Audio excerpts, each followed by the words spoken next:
Singaporeans were initially concerned about the white paper. The manner in which it was rushed through without consultation made that feeling of concern change into anger. So my question is this: was it not important to listen and consider the thoughts, the fears, the aspirations of Singaporeans if we are in fact at the core?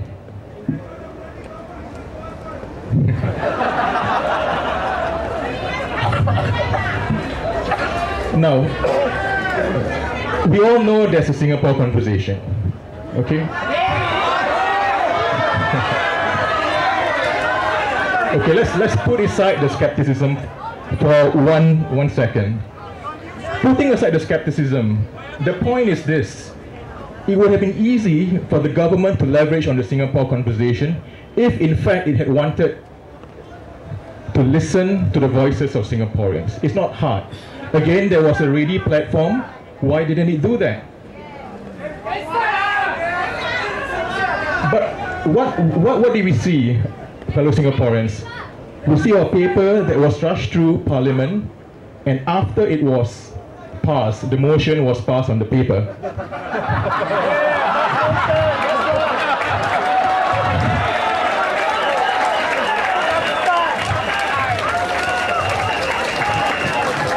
So, after the motion was passed, what was the byproduct?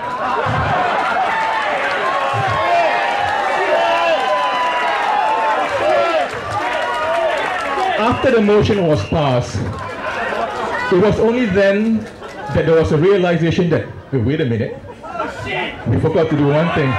Thank you, brother. We should have consulted Singaporeans and keep the debate going. To me, that is putting the cart before the horse. Or the phrase I used when I was a child, terbalik kot. So my question is this: why is it that the entire machinery of the state forgot to do this public consultation?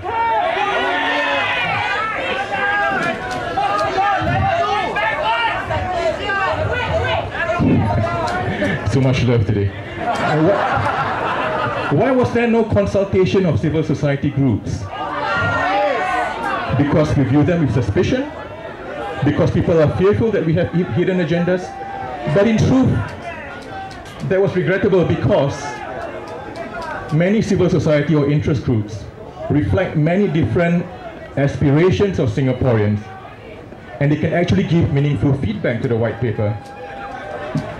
The other thing that troubles me, I have a blog, and I think many of my fellow speakers here also have blogs, is that the attitude towards social media and blogs is regrettable. There have been more than one expression that these are mere noises. Now, when you say something as hurtful as that, it means there is no value in the noise. Let's hear some noise, Singaporeans.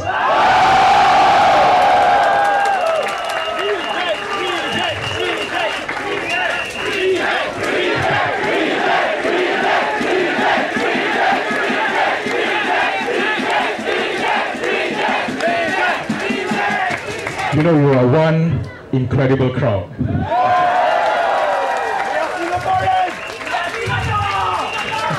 And so now we are left with a rather strange situation. The motion was passed in Parliament. And now, after the motion has been passed, there's a realization that we should do a public consultation. Will Parliament then reconsider the motion that has been passed? No, I strongly feel that it is important for the government to engage Singaporeans. And what do we mean by engaging? It means an emotional involvement and commitment. It goes to the issue of the heart, ladies and gentlemen, the heart. It's about listening, accepting that there is a diversity of opinions and views, so we can arrive at the best decisions for Singapore and for Singapore to be resilient.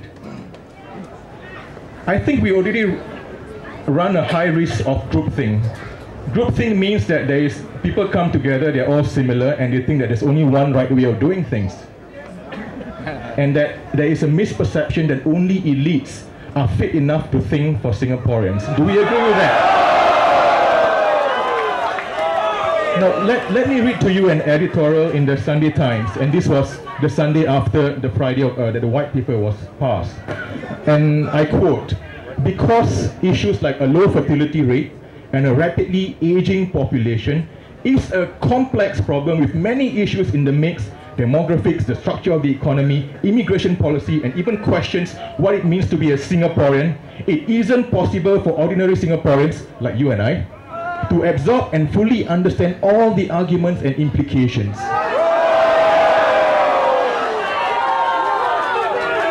Do we accept this?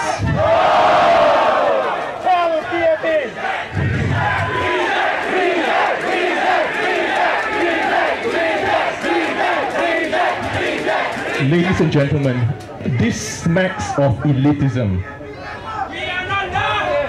I don't think you and I are incapable of deciding the future that we want, the physical space that we want, and the social space that we want, and the future for our children. As Singaporeans, you and I want to have a stake in setting that picture and vision for 2030. Now, had there been a consultation, my view is that a lot of the fundamental problems with the white paper could have been avoided, or at least they would have thought harder about certain assumptions. For instance, we take it as, the white paper takes it as a given, we must have a total fertility rate of 2.1. Now again, that may not be the case because there have been arguments and discussions that we might not hit 2.1 because... Thank you, brother. I have 7. Sorry, 6.5 because 1 is coming up. But I'm doing my bit as a Singaporean.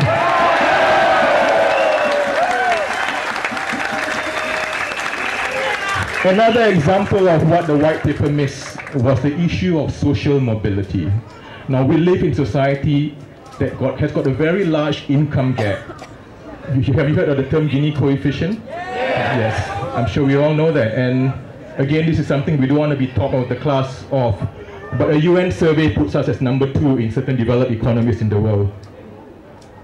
So my question is this, with immigration coming on board, what do you think will happen to that income gap?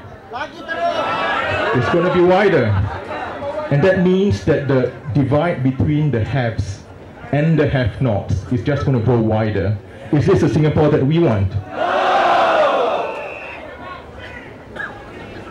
Another issue that the white paper did not discuss is what is the effect of immigration on prices, on the prices of property, on the prices of the basic goods that you and I pay for. And in terms of immigration policies, will there be more transparency and accountability in the implementation of immigration policies? So these are just some of the issues which I think could have been more properly discussed and debated had there been a public consultation, because Singaporeans will definitely bring up these issues to the government. Now, there was this other Straits Times commentary which says that Singaporeans should get over the emotional hump. Do you think this misses the point? Ladies and gentlemen, the point is that issues in the white paper are also emotional issues. They are emotive issues. They are issues of what it means to be a Singaporean. They are issues of what kind of physical and social space that we want for us and our children. And so the white paper has to appeal to our hearts in as much as it has to appeal to our intellect. Now, you don't win the hearts of Singaporeans by ruthless efficiency and rushing through a white paper in Parliament. So now that the motion has been passed by Parliament, my view is that it must ring hollow because your voices and my voice has not been heard. But there is still room to make amends. There is time for the government to issue a green paper, which is a practice in some other countries, where there is consultation of the public. Have an open public consultation, consult various groups and civil society, and the green paper will take precedence over the white paper. Ladies and gentlemen, as Singaporeans, we must reclaim the core, because that is our rightful space. Thank you.